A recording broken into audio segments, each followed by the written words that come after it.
একদিন কুন্না মা ফি রাসূলিল্লাহ ফিল জানাজাতি, আল্লাহ নবী বললেন একদিন আমরা জানাজায় ছিলাম। একজন সাহাবীর বর্ণনা, আনিল বারা ইবনে আযিব রাদিয়াল্লাহু আনহু قال قال রাসূল সাল্লাল্লাহু আলাইহি সাল্লাম, বারা বিন আযিব থেকে বর্ণিত, তিনি বলেন আমরা একদিন একটা জানাজার সালাতে ছিলাম। হঠাৎ করে একদিন একটা জানাজার সালাতে ছিলাম।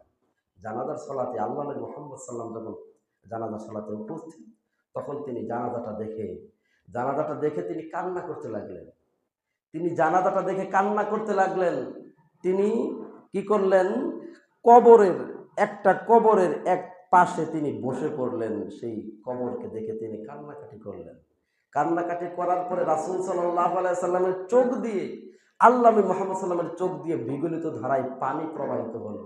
পানি পড়তে পড়তে তার যেই মাটি ছিল সেই মাটি পর্যন্ত, কবরের মাটি ভিজে গেছে। তার কবরের মাটি ভিজে গেছে। আল্লাহ নবী মুহাম্মদ সাল্লাল্লাহু আলাইহি সাল্লাম তখন সাহাবীদেরকে লক্ষ্য করে বললেন, সাহাবীরা শোনো, আকসিরু যিকরা হাজিমিন মিন লাজ্জাতিল মাউতি। ও সাহাবী, আকসিরু যিকরা, বেশি বেশি করে স্মরণ করো। কি স্মরণ করবা? কিসের কথা? আকসিরু যিকরা, বেশি বেশি করে স্মরণ করো, মিন হাদিমিল লাজ্জাতিল মাউত, মৃত্যু দুনিয়ার যাবতীয় স্বাদকে নষ্ট করে দেয়।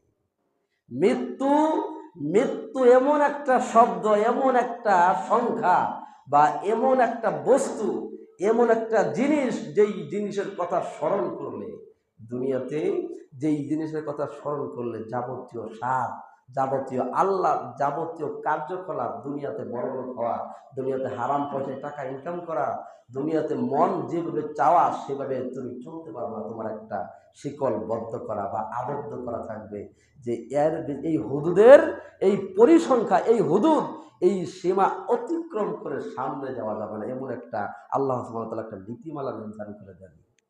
সেই জন্য রাসূলুল্লাহ বলছেন, যিকরু হাজিমিন মিন লাজ্জাতিল মাউত, দুনিয়ার সমস্ত স্বাদকে নষ্ট করে, তার নাম হলো মৃত্যু। অতএব এই মৃত্যু থেকে রেহাই পাওয়া যাবে না। মৃত্যু থেকে রেহাই ইতিপূর্বে কেউ পায়নি। আল্লাহ নবী মুহাম্মদ সাল্লাল্লাহু আলাইহি ওয়াসাল্লামের সাহাবী থেকে শুরু করে আল্লাহ নবী সাল্লাল্লাহু আলাইহি ওয়াসাল্লামের পূর্বে কত শত নবী রাসূল এই দুনিয়াতে আগমন ঘটেছিল। যেই নবী রাসূলগুলো দুনিয়া থেকে বিদায় নিয়েছে, শেষ পর্যন্ত বিশ্বনবী মুহাম্মদ সাল্লাল্লাহু আলাইহি ওয়াসাল্লাম এই দুনিয়ার জমিন ত্যাগ করেছেন। তারও কিন্তু এই দুনিয়াতে থাকা কোনো সুযোগ হয়নি। এই দুনিয়াতে আর যাই হোক, মানুষ তো কত কিছু সৃষ্টি করতে পারে, কত সক্ষমতা তার আছে, কত সক্ষমতা আল্লাহ সুবহানাহু ওয়া তাআলা তাকে দান করেছেন। কোনো মানুষ, কোনো ইঞ্জিনিয়ার, কোনো বৈজ্ঞানিকের এই তত্ত্ব বা এরকম সামর্থ্য নাই যে মৃত্যু কারো ব্যাপারে ঠেক দিবে, যে মৃত্যু বরণ করতে হবে না বা মৃত্যু হবে না। কৃত্রিম উপায় আছে না, কত রকমের জিনিস তৈরি হচ্ছে, কিন্তু এই শক্তি সামর্থ্য কারো নাই কিন্তু যে মৃত্যু আটকে দেবে না, মৃত্যু হবে না। সেই জন্য আসুন, মৃত্যু বরণ করলেই তো, কবরে গেলেই তো হিসাব নিকাশ শুরু হবে। মৃত্যুটা হলেই, কবরে গেলেই হিসাব নিকাশ শুরু। সেই জন্য মৃত্যুর বিষয়ে প্রথমত আমরা কয়েকটি পয়েন্ট আকারে অল্প কয়েকটা কথা বলবো ইনশাআল্লাহ। সম্মানিত ভাই, মৃত্যুবরণ করেছিলেন এই জগতের সর্বশ্রেষ্ঠ নবী এবং রাসূল। এই জগতের সর্বশ্রেষ্ঠ নবী এবং রাসূল, তিনি এই দুনিয়ার জমিন ত্যাগ করে তিনি আখিরাতের দিকে ধাবিত হয়েছিলেন। সম্মানিত ভাই, মৃত্যু সজ্জায় রাসূল সাল্লাল্লাহু আলাইহি ওয়াসাল্লাম, আল্লাহ নবী মুহাম্মদ সাল্লাল্লাহু আলাইহি ওয়াসাল্লাম একদিন কি হলো, ইয়াউমা খাইবারা, খাইবারের যুদ্ধে, খাইবার যখন তিনি বিজয়ী হলেন, খাইবার বিজয়ের পরে রাসূল সাল্লাল্লাহু আলাইহি ওয়াসাল্লাম কি কানা নবী সাল্লাল্লাহু আলাইহি ওয়াসাল্লাম ফি মারদিহি, আল্লাহ নবী অসুস্থ সজ্জায়, তুফি রাসূলুল্লাহ সাল্লাল্লাহু আলাইহি ওয়াসাল্লাম, রাসূল সাল্লাল্লাহু আলাইহি ওয়াসাল্লাম যখন মৃত্যু সজ্জায় তিনি যখন ঢলে পড়লেন, হঠাৎ করে কানা আজিদু তুআম, কানা মা আযালু আজিদু মিনাত তুআমি, খাইবারের যুদ্ধে শেষে একজন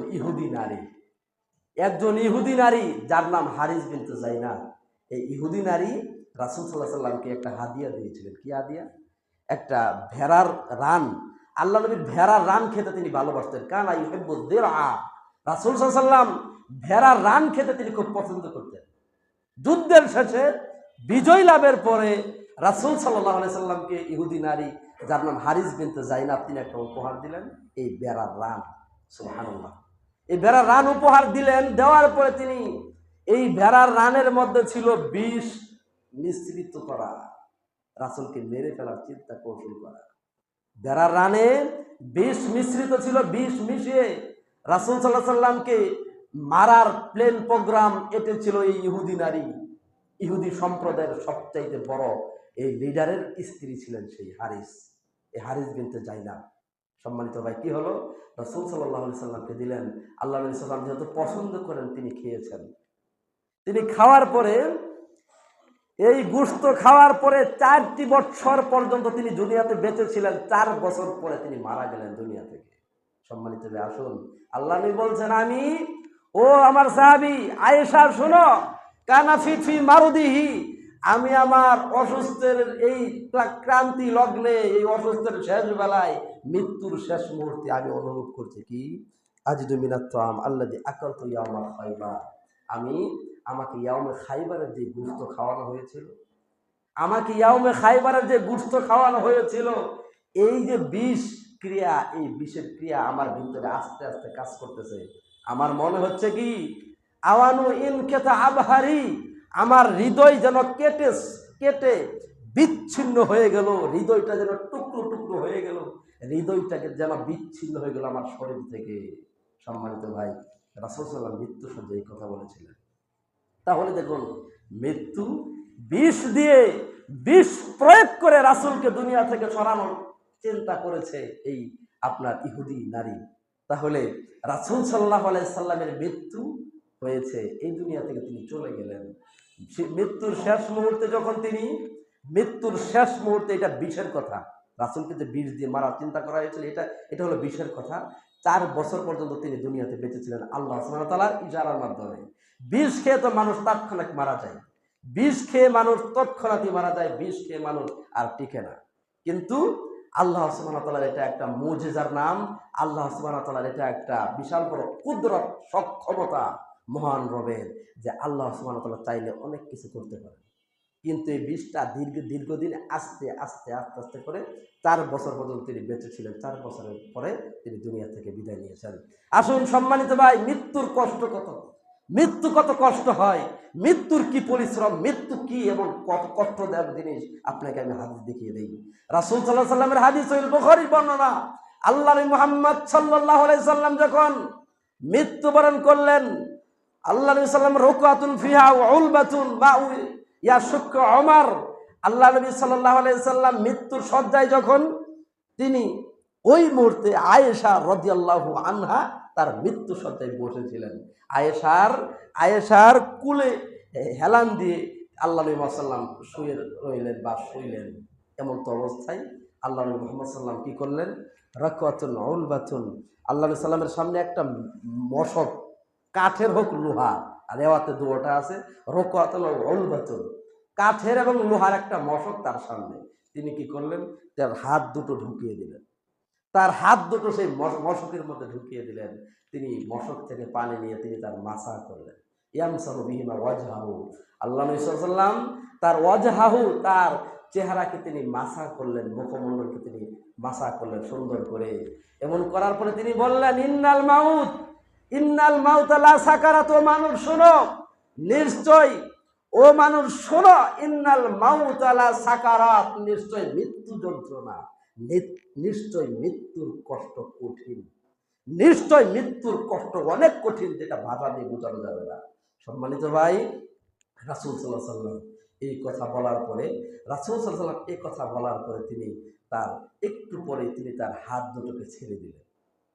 তিনি তার হাত দুটোকে এইভাবে ছেড়ে দিলেন, তিনি এলিয়ে পড়লেন, তার হাত দুটো পড়ে গেল, তার হাত দুটো পড়ে গেল। রাসূল সাল্লামের এই হাত দুটো ছেড়ে দেওয়ার আগে এই কথা বলছিলেন, আল্লাহুম্মা গফিরলি, আল্লাহ আমাকে ক্ষমা করুন। রাসূল সাল্লাল্লাহু আলাইহি সাল্লাম এমন বড় মাপের একজন রাসূল, বিশ্ব জাহানের সর্বশ্রেষ্ঠ নবী এবং রাসূল, এই রাসূল মৃত্যু শয্যায় বলছেন, আল্লাহুম্মা গফিরলি, আল্লাহ আপনি আমাকে ক্ষমা করুন, ওয়ারহামনি, আমাকে রহম করুন, আল্লাহ আপনি আমাকে ক্ষমা করুন, আপনি আমাকে রহম করুন, আল্লাহ আপনি আমাকে ক্ষমা করুন, আপনি আমাকে রহম করুন। বীর রফিকিল আলা, আল্লাহ আপনি উচ্চ, আল্লাহ আপনার সান্নিধ্য অর্জন করাই দিয়েন, বীর রফিকিল আলা, উচ্চ মর্যাদা প্রাপ্ত বন্ধুর সান্নিধ্য আমাকে দিয়ে দিন আল্লাহ। সুবহানাল্লাহ। এই কথা বলে রাসূল সাল্লাল্লাহু আলাইহি ওয়াসাল্লামের হাত দুটো পড়ে গেল। রাসূল সাল্লাল্লাহু আলাইহি ওয়াসাল্লামের হাত দুটো পড়ে গেল। এটা হলো সবচাইতে এই জগতের সর্বশ্রেষ্ঠ নবী এবং রাসূলের মৃত্যুর কথা। রাসূল যদি বলে থাকে মৃত্যুর কষ্ট, আপনি বলেন মৃত্যুর কষ্ট না সহজ? মৃত্যুর কষ্ট না সহজ? মৃত্যুর কষ্টদায়ক জিনিস। মৃত্যুবরণ করলে, মৃত্যু হলে ঘেমে যায়। একজন মানুষ যখন মালাকুল মাউত দেখবে, মালাকুল মাউত দেখে ব্যক্তির কি যে পরিণতি হবে হাদিসে বোঝা যায়। রাসূল সাল্লাল্লাহু আলাইহি ওয়াসাল্লাম বলছেন, একজন সৎ, একজন দিনদার, একজন পরহেজগার তাকওয়াশীল ব্যক্তি যখন মৃত্যুবরণ করবে, ইয়ামুতু বিআরাকিল জাবিন, ব্যক্তির কপালটা ঘেমে যাবে। সুবহানাল্লাহ পড়ুন। একজন ভালো মানুষ মৃত্যুবরণ করলে, একজন ভালো মানুষ যখন দুনিয়া থেকে বিদায় নিবে, বিদায় নেওয়ার প্রাককালে, বিদায় নেওয়ার মুহূর্তে ব্যক্তির কপালটা ঘেমে যাবে। ব্যক্তির প্লাস্টিক রং করলে কেমন চকচক করে না? প্লাস্টিক রং করলে, এই যে বিল্ডিং এটা রং করলে কিন্তু চকচক করছে প্রথম অবস্থায়, এই চকচক করবে, এই ঘামটা চকচক করবে, দেখলে মনে হবে সুন্দর, এবং সেটা আপনার ঘেমে একবার ধারাবাহিকভাবে পড়বে না, কপালে জমে থাকবে। সুবহানাল্লাহ। আপনি বুঝতে পারেন, কল্পনা করা যায়? তাহলে মৃত্যু কত কষ্ট, মৃত্যু কত যন্ত্রণাদায়ক বলা যায়, ভাষা দিয়ে বোঝানো আমার সম্ভব না। তাহলে আসুন, সমস্ত খারাপ কাজ ছেড়ে দেওয়া একান্ত জরুরি আপনার আমার জন্য। ভালো হয়ে যান, ভালো হতে হবে, ভালো হয়ে যান, ভালো হতে হবে। হারাম কাজ ছাড়তে হবে, হারাম কাজে যাওয়া যাবে না। সবসময় মহান রবের আনুগত্য করতে হবে আল্লাহর জন্য। সামর্থ্য অনুপাতে রাসূলুল্লাহ বলছেন, ইত্তাকিল্লাহ, মানুষ আল্লাহকে ভয় করো, হাইসুমা কুনতা, দুনিয়ার যেখানে থাকো, দুনিয়ার যে প্রান্তে থাকো, কোনো সমস্যা নাই, কিন্তু ইত্তাকিল্লাহ, তোমার ভিতরে মহান রবের জন্য তাকওয়ার বীজ রোপণ করে অন্তরে। ইত্তাকিল্লাহ হাইসুমা কুনতা ওয়া আতবি সাইয়্যা, খারাপ কাজ করছো, হাসানাত তামহুহা, সঙ্গে সঙ্গে ভালো কাজ করো। সুবহানাল্লাহ। খারাপ কাজ হয়ে গেছে, ঠিক আছে, কিন্তু সঙ্গে সঙ্গে কি করো? ভালো কাজ করো, তোমার খারাপ কাজগুলো আল্লাহ মিটিয়ে দিবে। জোরে বলেন সুবহানাল্লাহ। খারাপ কাজ করা, আল্লাহ কত সুন্দর উৎসাহ দিয়েছেন। খারাপ কাজ আপনার আমার হতেই পারে, কোনো সমস্যা নাই, তবে সেই খারাপ কাজ মিটিয়ে দেওয়ার জন্য সঙ্গে সঙ্গে আপনাকে আমাকে ভালো কাজ করার উৎসাহ আল্লাহ দিয়েছে। সুবহানাল্লাহ বিহামদিহি সুবহানাল্লাহিল আযীম। তাহলে আমরা বুঝতে পারলাম যে অবশ্যই আমাদের খারাপ কাজগুলো মিটে যাবে ভালো কাজ, ভালো আমল করার মাধ্যমে। আল্লাহ সুবহানাহু ওয়া তাআলা আমাদের ভালো কাজ করার তৌফিক দান করুন, আল্লাহুম্মা আমিন। সম্মানিত ভাই, মৃত্যুর সময় যে কষ্ট হয়, মৃত্যুর যেই কষ্ট, সেই কষ্টটা তো আপনারা শুনলেন। এখন আসুন, এই জগতে মৃত্যু হয়েছিল রাসূল সাল্লাল্লাহু আলাইহি ওয়াসাল্লামের সর্বশ্রেষ্ঠ চাচা আবু তালিবের মৃত্যু হয়েছে, হয় নাই? বলুন হয়েছে কিনা? রাসূল সাল্লাল্লাহু আলাইহি ওয়াসাল্লামের সর্বশ্রেষ্ঠ চাচা ছিলেন, যার নাম আবু তালিব। আবু তালিব, এই আবু তালিব তো ঈমান আনেনি, আনছে? আবু তালিব কিন্তু কি করে না, ঈমান আনয়ন করেনি। আবু তালিবের যখন লাম্মা হাদরাতিল ওয়াফাতু, আবু তালিবের যখন ওয়াফাত চলে আসে, মৃত্যু সজ্জায়, আবু তালিব কিন্তু রাসূল সাল্লাল্লাহু আলাইহি ওয়াসাল্লামকে যথেষ্ট সাহায্য করেছে, করে নাই? যথেষ্ট সাহায্য করেছিল, যথেষ্ট হেল্প করেছে দাওয়াতি অঙ্গনে, দাওয়াতের শুরুতে।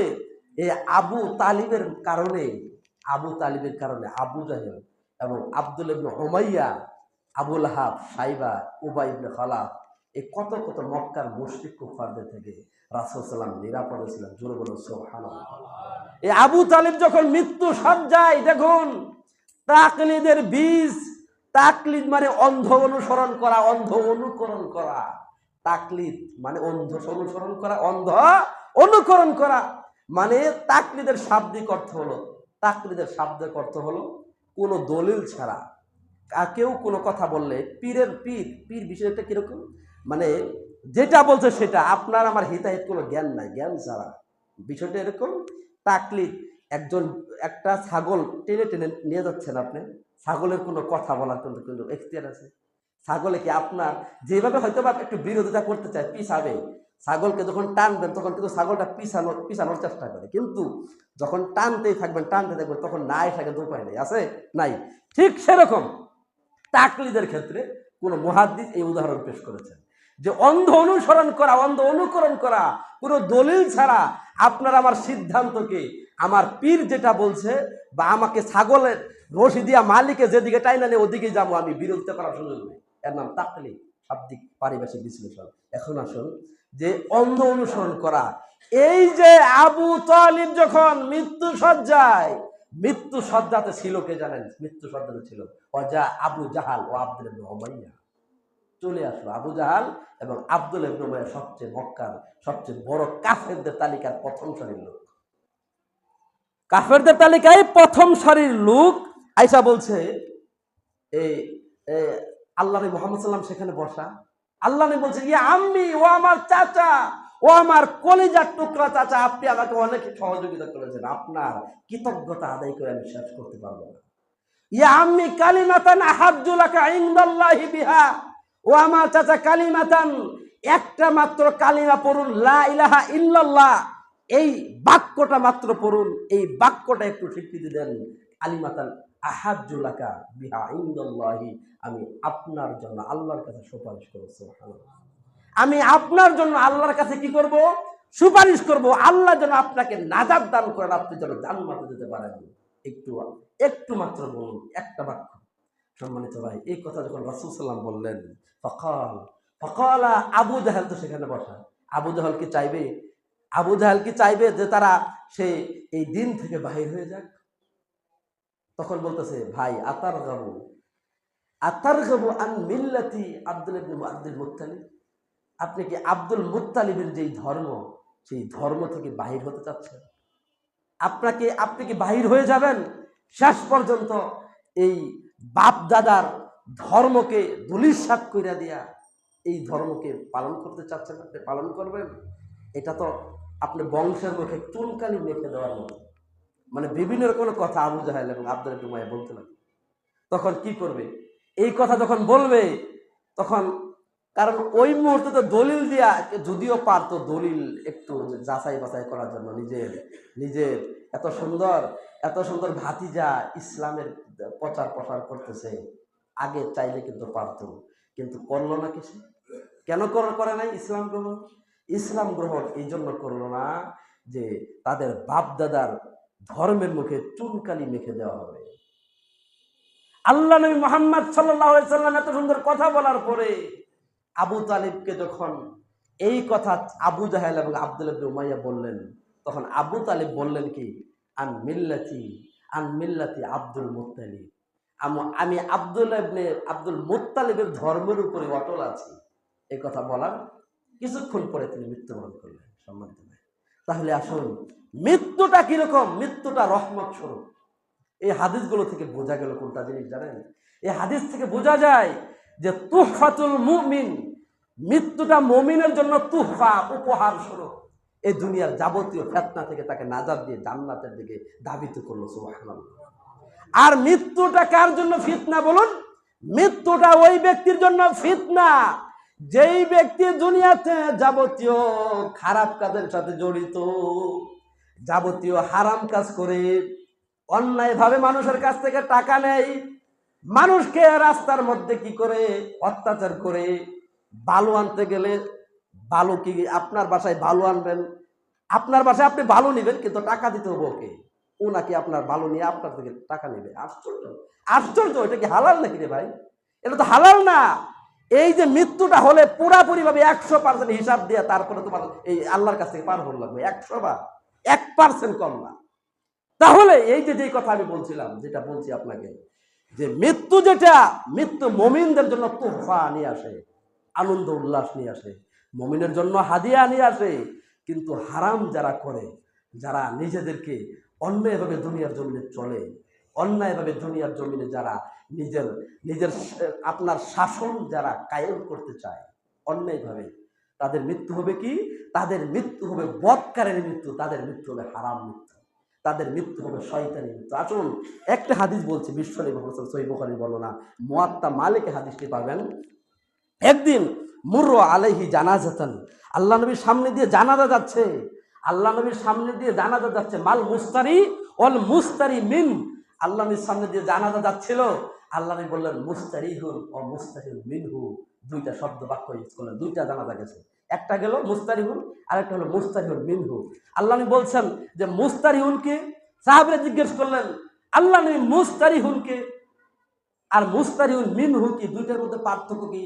আল্লাহ নবী বললেন আল আব্দুল মুমিন ইয়াস্তারিহু আল আব্দুল মুমিন মুস্তারিহুন হলো ওই ব্যক্তি, যেই ব্যক্তি দুনিয়ার জমিনে ভালো ছিল, যেই ব্যক্তি দুনিয়ার জমিনে ভালো আমল করত, যেই ব্যক্তি দুনিয়ার জমিনে ফজরে সালাতে আসতো, যেই ব্যক্তি দুনিয়ার জমিনে হালাল খেত, যেই ব্যক্তি দুনিয়াতে আল্লাহ যে সমস্ত আদেশ করেছেন, নিষেধ করেছেন, সেগুলো থেকে নিজেকে বিরত রাখত, এই ব্যক্তি যখন মারা যায়, ও আদাইলা রহমাতিল্লাহ, এই যে দুনিয়ার প্রত্যেকটা আল্লাহর কাজ করতে কি কষ্ট হয় নাই? বলেন কষ্ট হয় কিনা? আল্লাহর কাজ করলে কিন্তু কষ্ট হয়। এই যে নামাজে আসছেন, কষ্ট হয়েছে না?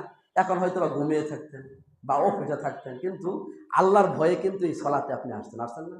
তাহলে এই যে ভয়টা আমাদের, এই যে আল্লাহর জন্য যে কাজটা করলাম, এই কষ্টটা পরিশ্রম কিন্তু আল্লাহর জন্য।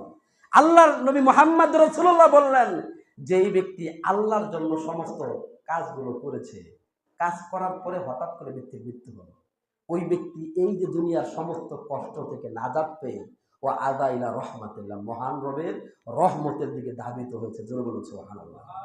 এই ব্যক্তি মুস্তারিহুন মানে শান্তি পেল। এই ব্যক্তি দুনিয়া থেকে মৃত্যু হয়ে শান্তি পেল, জান্নাতে যাবে। এই ব্যক্তির দুনিয়ার আর কাজ দরকার নাই। এই ব্যক্তি ফজরের সালাতে কনকনা শীতের মধ্যে ওযু করলে মনে হয় যে বরফ ধরছি। দরকার আছে কোনো কষ্ট করার? ফজরের ওযু করলে মনে হয় যে হাতে বরফ মাখায়া ওযু করা হচ্ছে। তাহলে এত কষ্ট দরকার আছে? দরকার নাই আপনার। তারপরে যেই ব্যক্তি হারাম খায় কোটি কোটি টাকা, ওই ব্যক্তি তো 1 টাকা খেতে পারবে না। আল্লাহর পথে থাকলে 1 টাকা খাওয়া সম্ভব না। যেই ব্যক্তি আপনার 5 ওয়াক্ত সালাতই না, ওই ব্যক্তি 5 ওয়াক্ত সালাত আদায় করে, কষ্ট করে 5 ওয়াক্ত সালাতে আসে, প্রত্যেকটা ভালো কাজ করে, পিতামাতা অসুস্থ হলে সেবা করে, আরো কত ভালো আমল আছে না? তাহলে এত আমল তো কষ্টদায়ক রে ভাই। এই আমল ব্যক্তি যখন মৃত্যুবরণ করবে, এত সুন্দর আমল করে ব্যক্তি আল্লাহর রহমতের দিকে ধাবিত হলো, ব্যক্তি জান্নাতে হলো। জোরে বলেন সুবহানাল্লাহ। আল্লাহ নবী বললেন, তারপরে মুস্তারিউন মিনহু, ওই ব্যক্তি থেকে নাজাত পাওয়া। মুস্তারিহুন মিনহু মানে কি? মুস্তারিহুন মিনহু হলো ওই ব্যক্তি, আল আবদু আল ইবাদ আল বিলাদ আর সাজার দাওয়াব, যেই ব্যক্তি দুনিয়া থেকে মারা গেলে 4 প্রকার লোক শান্তি পায়। কয় প্রকার? 4 প্রকার লোক শান্তি পায়। আপনি মারা গেলেন, আপনি দুনিয়ার খারাপ মানুষ, আপনি মারা গেলে 4 প্রকার লোক শান্তি পাবে। জোরে বলুন সুবহানাল্লাহ। আল্লাহ নবী সব ওষুধ দিয়ে দিছে রে ভাই। কি আসল? আল বিলাদ, দেশ শান্তি পাবে। দেশের ভিতরে নিকৃষ্ট মানুষ আপনি গোটা বিশ্ব যাবে। বর্তমানে মিডিয়ার যুগ, আপনি এই এলাকাতে আপনি খারাপ, গোটা বিশ্ব জগৎ একটা যদি মিডিয়ার মধ্যে যদি প্রচার হয় যে এই ব্যক্তিটা এরকম, সমাজের মধ্যে সুদ আরো 1 নম্বর, তাহলে কি হবে? আপনি একটা আন্ডারগ্রাউন্ড করা হবে আপনার উপরে। কিন্তু একটা কি, আপনার উপরে একটা তুহমত অটোমেটিক চলে আসলো যে এই ব্যক্তি সুদ আরো 1 নম্বর, এই ব্যক্তি হারাম খা। তাহলে সারা বাংলাদেশ জানবে না এক পর্যায়ে? হঠাৎ করে জানবে। 1 দিন হোক, 2 দিন হোক, 1 বছর হোক, 2 বছর হোক, 5 বছর হোক, 10 বছর পর হলো জানবে এই এলাকার মধ্যে একটা সুদার লোক আছে, অমুক নাম তার। জানে না? জানবে না? তাহলে আসল কি বলছিলাম? আল বিলাদ, পুরা দেশ শান্তি পাবে আপনার মৃত্যুবরণ করে। জোরে বলো সুবহানাল্লাহ। আল বিলাদ, আল বিলাদু আল ইবাদ। 2 নম্বর হলো আপনার আশেপাশে জনগণ আছে না, আপনার সমাজের মানুষ শান্তি পাবে আপনি মৃত্যুবরণ করলে। আপনার সমাজের মানুষ নাজাত পাবে আপনার মৃত্যু দিয়া। মানুষের মৃত্যু হলে মানুষ শান্তি পায়, আশেপাশের মানুষ। তাহলে আপনি বুঝুন তাহলে কিরকম লোক সে। আল ইবাদ আল বিলাদ আর সাজার ওয়া দাওয়া। 3 নম্বর হলো আর সাজার, গাছপালা। আপনি হারাম খায়া দুনিয়ার সমস্ত খারাপ কাজ কইরা ওই একটা বড় গাছের তলা গিয়া শান্তি নিয়া ওই গাছের শ্বাস নেবেন? ওই গাছের তলায় বইয়া ছায়া পোয়াবেন? ওই গাছটাও কষ্ট পায়। ওই গাছের নিচে গিয়ে বসবেন না, ওই গাছটা কষ্ট পাবে। ওই গাছ কষ্ট পায়, আপনার হারাম শ্বাস সে নিতে চাচ্ছে না। আপনি যে হারাম ঘুর, দুনিয়ার মধ্যে যে যাবতীয় শয়তানমূলক কাজ, আপনি যাবতীয় শয়তানি খালি চিন্তা আপনার মধ্যে আছে, সব মানুষকে ক্ষতি করার চিন্তা। তাহলে ওর সাজার, আপনার কটু খারাপ চিন্তার কারণে ওই গাছের নিচে গিয়ে আশ্রয় নেবেন, গাছটা আপনাকে অভিশাপ দেয়। গাছ কষ্ট পায়, আপনার শ্বাস টানতে চাচ্ছে না গাছ। পশু পাখি, পশু পাখি মানে কি? পশু পাখি গাভী থেকে একটা বাচ্চা যখন প্রসব, যখন ছোট একটা বাচ্চা হয় গরু, ওই গাভীর দুধ দহন করেন না? ওই গাভীর যখন দুধ দহন করতে যাবেন, গাভী কষ্ট হবে আপনার আচরণে। আপনি এত পাপী মানুষ, আপনি সমাজের একটা কীট। সমাজের নোংরা অপদার্থ বস্তু আপনি, আপনার কোনো দাম নাই, 5 পয়সার কোনো দাম নাই। আপনার মতো লোক যখন ওই পশুর দুধ দহন করতে যাবে তখন এই পশুর কষ্ট পায়। তাহলে আপনি ভেবেছেন আপনি কত পাপী দুনিয়াতে? আসমান জমিনে নিচে কত পাপী আপনি? তাহলে 4 প্রকার লোক মুস্তারিহুল মিন, এই ব্যক্তি যখন দুনিয়া থেকে মারা যায় 4 প্রকার বস্তু দুনিয়া থেকে আরাম লাভ করে, তাদের শান্তি পায় তারা এই পাপিষ্ঠ ব্যক্তি দুনিয়া থেকে বিদায় নেওয়ার মাধ্যমে। তাহলে আসুন, কি বলছিলাম, মৃত্যু হবে তুহফাতুল মুমিনিন, মৃত্যু হবে মুমিন ব্যক্তির মতো। আমাদের মৃত্যু হতে হবে মুমিন ব্যক্তি। দুনিয়া থেকে মৃত্যুবরণ করলে দুনিয়ার যাবতীয় ফিতনা থেকে যেন আমরা আল্লাহর রহমতের দিকে ধাবিত হতে পারি, সেই চিন্তা আমাদের থাকবে। সকাল বলে আল্লাহুম্মা আমিন। আসুন, মুতার প্রান্তরে যুদ্ধ, মুতার যুদ্ধ শুরু, চিন্তা নাম শুনছেন না? মুতার যুদ্ধ একটা বিশাল একটা যুদ্ধ। আল্লাহু আকবার, সুবহানাল্লাহি ওয়া বিহামদিহি, সুবহানাল্লাহিল আযীম। মুতার যুদ্ধ 3 জন সেনাপ্রধান ছিলেন, আমিরুকুম যায়েদ ইবনে হারিসা, জাফর ইবনে আবি তালেব এবং আব্দুল্লাহ ইবনে আবু রাওহা। এই 3 জন বড় সেনাপ্রধান ছিলেন। সম্মানিত মুসলিম কেরাম, আসুন, এই মুতার প্রান্তরে যুদ্ধ হয়েছিল। মুসলিমদের সংখ্যা ছিল 3000 আর কাফেরদের ছিল 1 লাখ, মতান্তরে 2 লক্ষ। সুবহানাল্লাহ পড়লেন জোরে? কাফেরদের হলো 1 লক্ষ, মতান্তরে 2 লক্ষ, আর মুসলিমদের হলো অনলি আপনার 3000 মাত্র। এটা কল্পনা করা যায়? এই যে কেন যুদ্ধ হয়েছিল? যুদ্ধ হয়েছিল রাসূল সাল্লাল্লাহু আলাইহি ওয়াসাল্লাম সেনাপ্রধানকে, রাসূল সাল্লাম একজন গুরুত্বপূর্ণ সাহাবী হারিস ইবনে উমাইর আল আজদি একে চিঠি দিয়ে প্রেরণ করেছিলেন শামের গভর্নর, শামের একটা গভর্নর সুরাহবিল এর কাছে চিঠি প্রেরণ করেছিলেন ইসলাম গ্রহণের ব্যাপারে। কিন্তু সে রাগান্বিত হয়ে তাকে গ্রেফতার করে এবং হত্যা করা হয়। এই হত্যার পরে আপনার সিদ্ধান্ত আসলো কি, যুদ্ধ করতে হবে তাদের সাথে। সম্মানিত ভাই, যুদ্ধটা কেমন হলো? যুদ্ধটা হলো এত কঠিন মাপের যুদ্ধ। সর্বপ্রথম এই 3 জন সেনাপতি রাসূল সাল্লাল্লাহু আলাইহি ওয়াসাল্লাম নিযুক্ত করলেন। নিযুক্ত করার পরে যখন যুদ্ধের ক্ষেত্রে তারা যখন গেল, যুদ্ধক্ষেত্রে যাওয়ার পরে আব্দুল্লাহ ইবনে হারিসা সর্বপ্রথম প্রথম শাহাদাত বরণ করলেন। আল্লাহু আকবার। প্রথম শাহাদা বরণ করেন। আমি সংক্ষেপ করছি, অনেক বড় ইতিহাস, অল্প গল্প করে বলছি আর কি। আব্দুল্লাহ ইবনে হারিসা প্রথম শাহাদাত বরণ করলেন। তারপর কি করা হলো? তারপরে পতাকার যে সেনাপতিদের হাতে যে পতাকা দেওয়া হয়, সেনাপতি যারা হবে তাদের হাতে যুদ্ধের পতাকা থাকে। তারপর পতাকাটা আসলো জাফর ইবনে আব্দুল মুত্তালিব। এই জাফর রাদিয়াল্লাহু আনহুকে পতাকা দেওয়া হয়। জাফর রাদিয়াল্লাহু আনহু অনেক কাফেরদেরকে শাহাদাত বরণ করলেন, অনেক কাফেরদেরকে হত্যা করে জাহান্নামে পাঠিয়ে দিলেন। জাফর রাদিয়াল্লাহু আনহু এক পর্যায়ে পিছন দিক থেকে কাফের এসে তলোয়ার দিয়ে 2টি হাত তার কেটে দিলেন। মানে যেই হাত দিয়ে তিনি পতাকা ধরেছিলেন এবং হত্যা করতেছেন, এক হাতে পতাকা, আরেক হাতে আপনার যুদ্ধ করা। সুবহানাল্লাহ, কি বীরত্ব আপনার কল্পনা করা যায়? এই জাফর ইবনে আব্দুল মুত্তালিব যখন কঠিনভাবে যখন কাফেরদেরকে হত্যা করতে লাগলেন, একদিক থেকে অনেক কাফেরকে তিনি মেরে ফেললেন। মেরে ফেলার পরে পিছন দিক থেকে 2 জন কাফের এসে তাকে এমনভাবে আঘাত করলেন, 2 হাত তার কর্তন হয়ে গেল। আল্লাহু আকবার। শাহাদাতের 2 হাত কর্তন হয়ে যাওয়ার পরে জাফর বিন আব্দুল মুত্তালিবের রেওয়াতের বুখারী মুসলিমের বর্ণনায় যেটা পাওয়া যায়, তিনি আপনার ধরলেন, পতাকা ধরলেন দাঁত দিয়ে কামড় দিয়ে, তারপরে দাঁত দিয়ে কামড় দিয়ে যখন পতাকা ধরলেন, কিছুক্ষণ পরে আবার কূপ দিলেন তার পিঠের মধ্যে। কূপ দেওয়ার পরে তার আপনার পতাকাটা পড়ে গেল।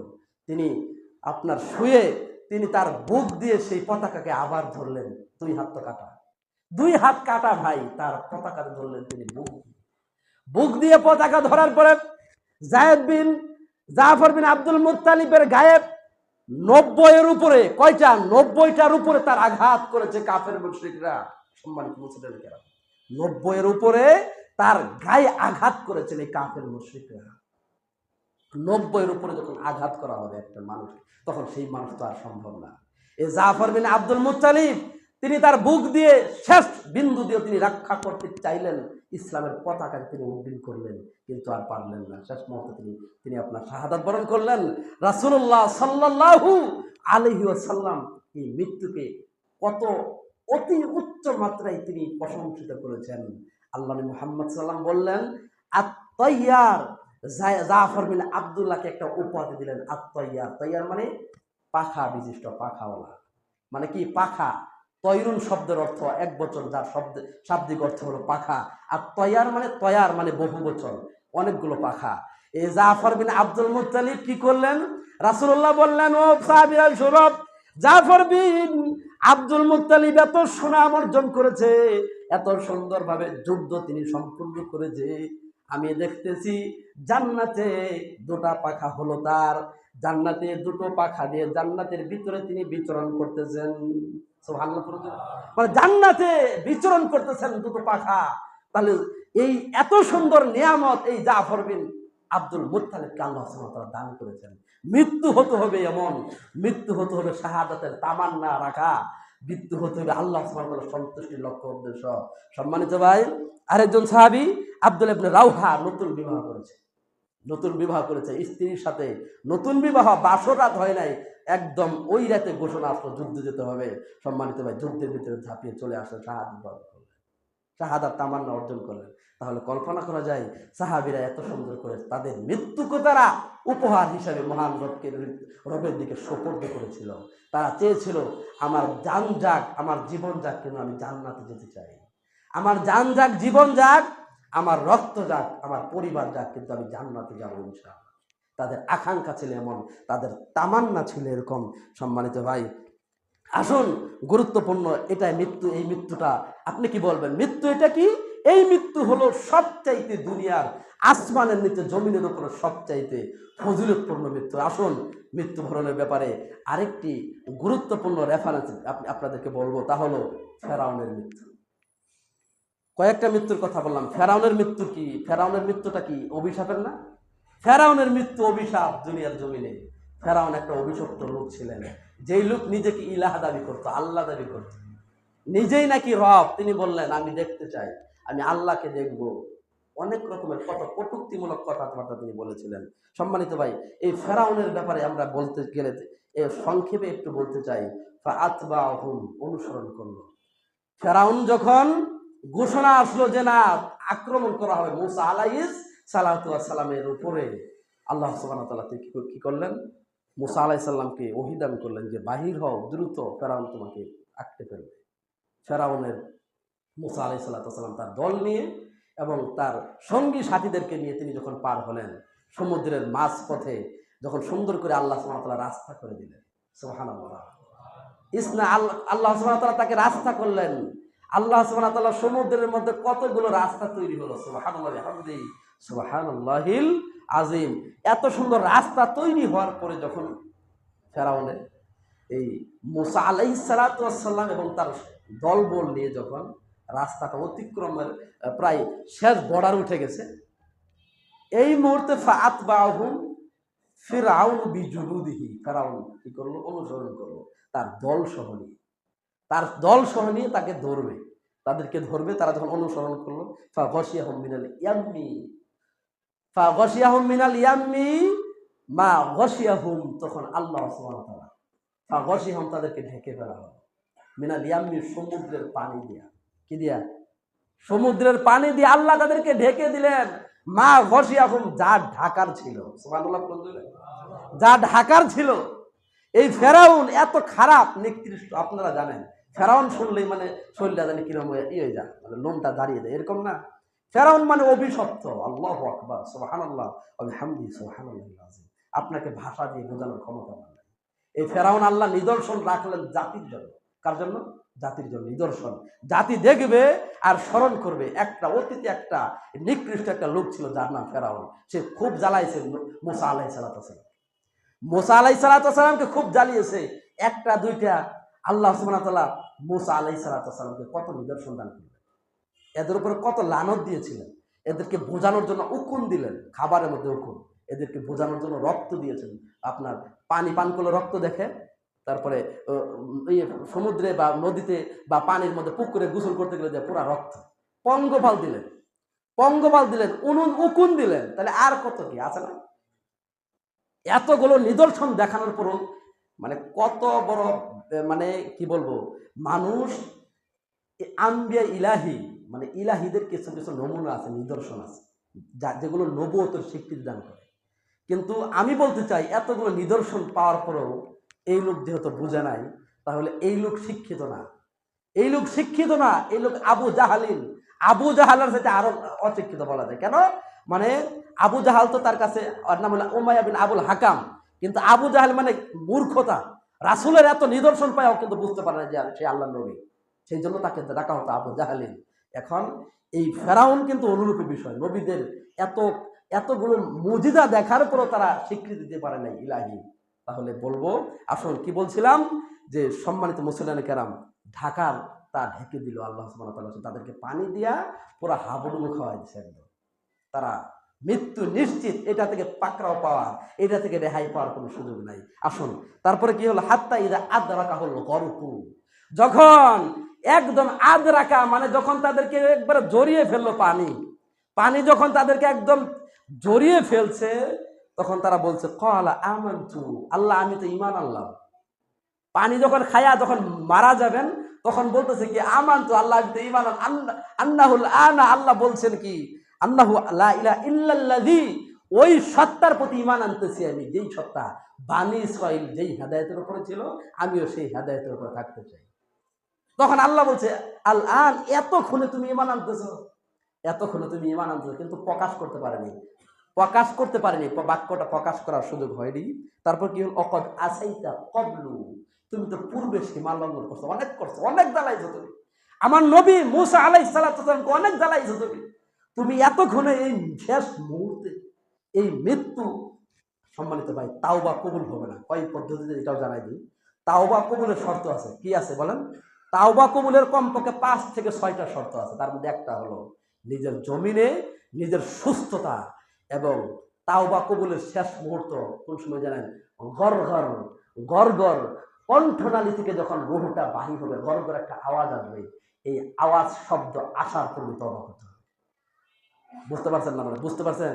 মানে মৃত্যু সজ্জায় আছেন, ঠিক আছে, অসুস্থ ব্যক্তি, আপনার কিন্তু হুঁশ আছে, আল্লাহর কাছে আপনি তাওবা, এই যে আবু তালিবের মতো মৃত্যু সজ্জায় শুয়ে আছে, কিন্তু এই ভাতিজা বলছে ঈমান আনেন, আল্লাহর কাছে আমি সুপারিশ করবো। এই মুহূর্তে যদি তওবা করতো এবং যদি কইতো যে লা ইলাহা ইল্লাল্লাহ যদি বলতো, নিশ্চিত জান্নাত, সুবহানাল্লাহ।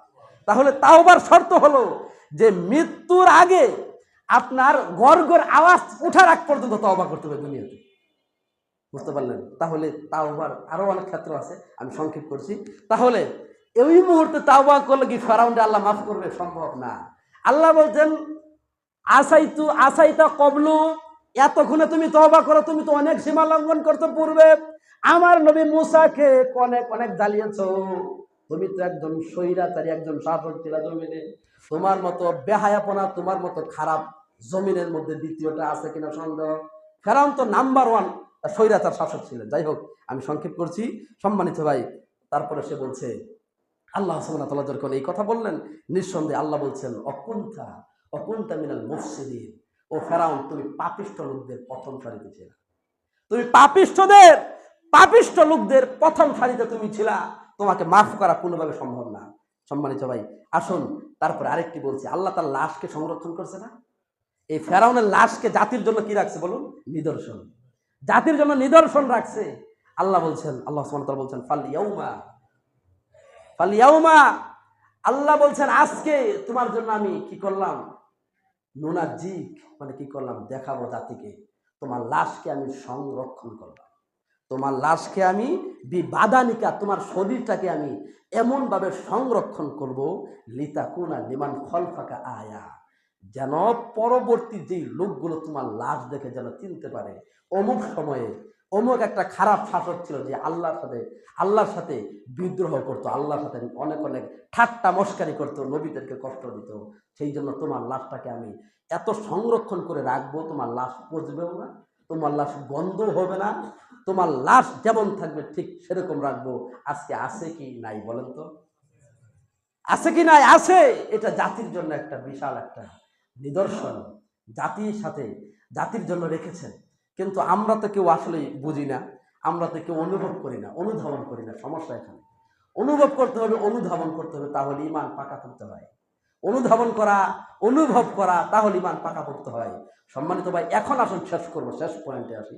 শেষ পয়েন্ট হলো, আপনার ফেরাউনের স্ত্রীর নাম কি ছিল বলেন তো? ফেরাউনের স্ত্রীর নাম ছিল আসিয়া। আসিয়া জান্নাতি না জাহান্নামী বলেন? জান্নাতি। সুবহানাল্লাহ পড়ুন জোরে। আসিয়া জান্নাতি। আসিয়ার উপর অনেক কষ্ট ক্লেশ এই ফেরাউন জালিম শাসক চালিয়েছিল।